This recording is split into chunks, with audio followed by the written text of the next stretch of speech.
Bible in a Year Live, Chronological Project, Week 39, Day 2, God's Word Translation. But before we begin, we gather every Sunday at 6:30 p.m. Daylight Saving Time on Zoom to read through the Bible live together. You can find the Zoom details in the description. Also, join me today in wishing the founder of Bible in a Year Live podcast, Shane Dennis, a happy birthday. Let's dig in. Rumors about Jesus. Herod the ruler heard about everything that was happening. He didn't know what to make of it.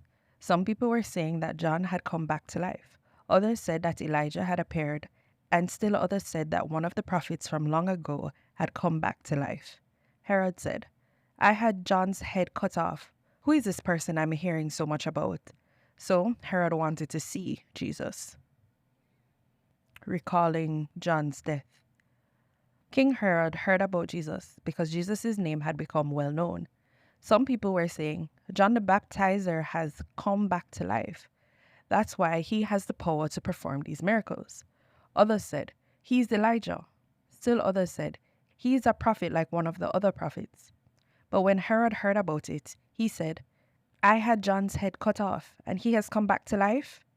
Herod had sent men who had arrested John, tied him up, and put him in prison. Herod did that for Herodias, whom he had married. She used to be his brother Philip's wife. John had been telling Herod, it's not right for you to be married to your brother's wife. So Herodias held a grudge against John and wanted to kill him, but she wasn't allowed to do it because Herod was afraid of John. Herod knew that John was a fair and holy man, so he protected him. When he listened to John, he would become very disturbed, and yet he liked to listen to him. An opportunity finally came on Herod's birthday. Herod gave a dinner for his top officials, army officers, and the most important people in Galilee. His daughter, that is, Herodias' daughter, came in and danced. Herod and his guests were delighted with her. The king told the girl, "Ask me for anything you want, and I'll give it to you." He swore an oath to her. "I'll give you anything you ask for, up to half of my kingdom." So she went out and asked her mother, "What should I ask for?" Her mother said, "Ask for the head of John the Baptizer." So the girl hurried back to the king with her request. She said, "I want you to give me the head of John the Baptizer on a platter at once." The king deeply regretted his promise, but because of his oath and his guests, he didn't want to refuse her. Immediately, the king sent a guard and ordered him to bring John's head. The guard cut off John's head in prison. Then he brought the head on a platter and gave it to the girl, and the girl gave it to her mother. When John's disciples heard about this, they came for his body and laid it in a tomb. Recalling John's death. At that time, Herod, ruler of Galilee, heard the news about Jesus. He said to his officials, "This is John the Baptizer. He has come back to life. That's why he has the power to perform these miracles." Herod had arrested John, tied him up, and put him in prison. Herod did this for Herodias, the wife of his brother Philip. John had been telling Herod, "It's not right for you to be married to her." So Herod wanted to kill John. However, he was afraid of the people because they thought John was a prophet. When Herod celebrated his birthday, Herodias' daughter danced for his guests. Herod was so delighted with her that he swore he would give her anything she wanted. Urged by her mother, she said, "Give me the head of John the Baptizer on a platter." The king regretted his promise, but because of his oath and his guests, he ordered that her wish be granted. He had John's head cut off in prison, so the head was brought on a platter given to the girl, who took it to her mother. John's disciples came for the body and buried it. Then they went to tell Jesus. Jesus feeds more than 5,000. When Jesus heard about John, he left in a boat and went to a place where he could be alone. The crowds heard about this and followed him on foot from the cities. When Jesus got out of the boat, he saw a large crowd. He felt sorry for them and cured their sick people. In the evening, the disciples came to him. They said, "No one lives around here, and it's already late. Send the crowds to the villages to buy food for themselves." Jesus said to them, "They don't need to go away. You give them something to eat." They told him, "All we have here are 5 loaves of bread and 2 fish." Jesus said, "Bring them to me." Then he ordered the people to sit down on the grass. After he took the 5 loaves and the 2 fish, he looked up to heaven and blessed the food, broke the loaves apart, gave them to the disciples, and they gave them to the people. All of them ate as much as they wanted. When they picked up the leftover pieces, they filled 12 baskets. About 5,000 men had eaten. This number does not include the women and children who had eaten. Jesus feeds 5,000. The apostles gathered around Jesus. They reported to him everything they had done and taught. So he said to them, "Let's go to a place where we can be alone to rest for a while." Many people were coming and going, and Jesus and the apostles didn't even have a chance to eat. So they went away in a boat to a place where they could be alone. But many people saw them leave and recognized them. The people ran from all the cities and arrived ahead of them.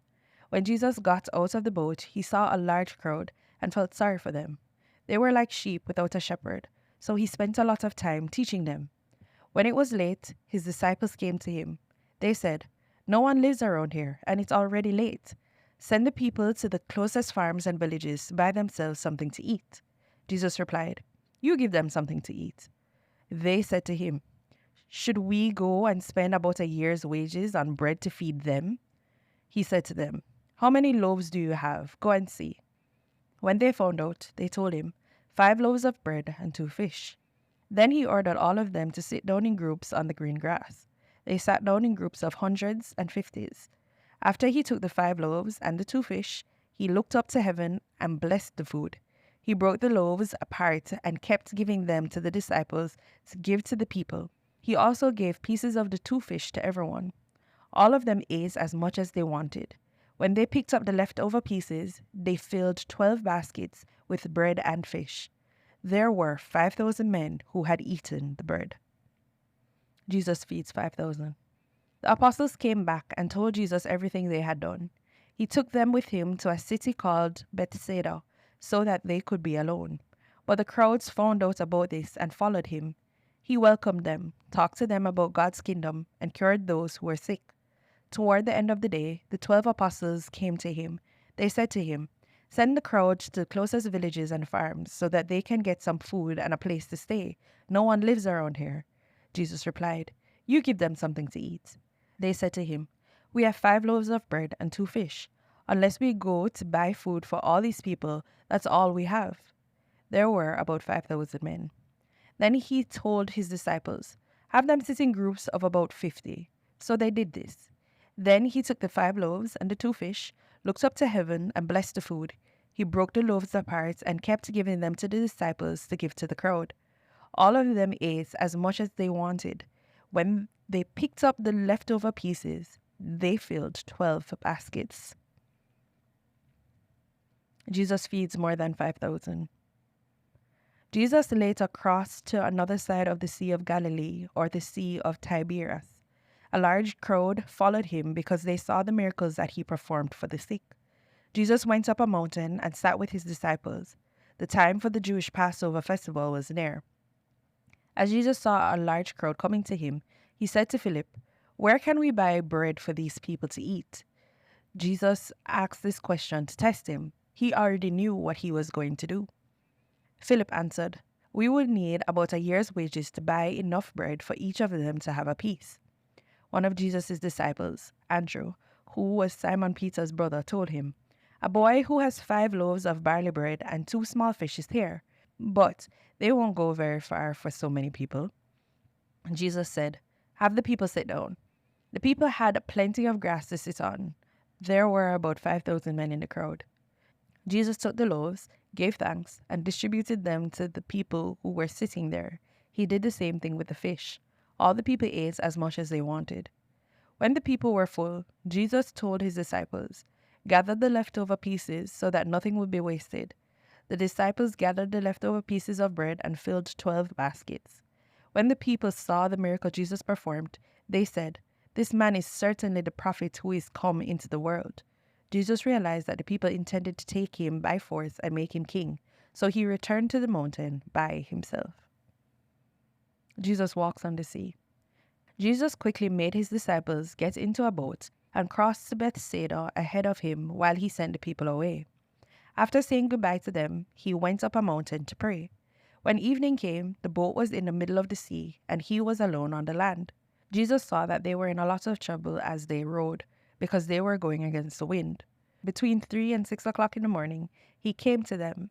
He was walking on the sea. He wanted to pass by them. When they saw him walking on the sea, they thought, "It's a ghost," and they began to scream. All of them saw him and were terrified. Immediately he said, "Calm down, it's me. Don't be afraid." He got into the boat with them, and the wind stopped blowing. The disciples were astounded. They didn't understand what had happened with the loaves of bread. Instead, their minds were closed. Jesus walks on the sea. Jesus quickly made his disciples get into a boat and cross to the other side ahead of him, while he sent the people away. After sending the people away, he went up a mountain to pray by himself. When evening came, he was there alone. The boat, now hundreds of yards from shore, was being thrown around by the waves because it was going against the wind. Between 3 and 6 o'clock in the morning, he came to them. He was walking on the sea. When the disciples saw him walking on the sea, they were terrified. They said, "It's a ghost," and began to scream because they were afraid. Immediately Jesus said, "Calm down, it's me. Don't be afraid." Peter answered, "Lord, if it is you, order me to come to you on the water." Jesus said, "Come." So Peter got out of the boat and walked on the water towards Jesus. But when he noticed how strong the wind was, he became afraid and started to sink. He shouted, "Lord, save me." Immediately, Jesus reached out, caught hold of him, and said, "You have so little faith. Why did you doubt?" When they got into the boat, the wind stopped blowing. The men in the boat bowed down in front of Jesus and said, "You are truly the Son of God." Jesus walks on the sea. When evening came, his disciples went to the sea. They got into a boat and started to cross the sea to the city of Capernaum. By this time it was dark, and Jesus had not yet come to them. A strong wind started to blow and stir up the sea. After they had rowed 3 or 4 miles, they saw Jesus walking on the sea. He was coming near the boat, and they became terrified. Jesus told them, "It's me. Don't be afraid." So they were willing to help Jesus into the boat. Immediately, the boat reached the shore where they were going. They crossed the sea, came to the shore at Gennesaret, and anchored there. As soon as they stepped off the boat, the people recognized Jesus. They ran all over the countryside and began to carry the sick on cots to any place where they heard he was.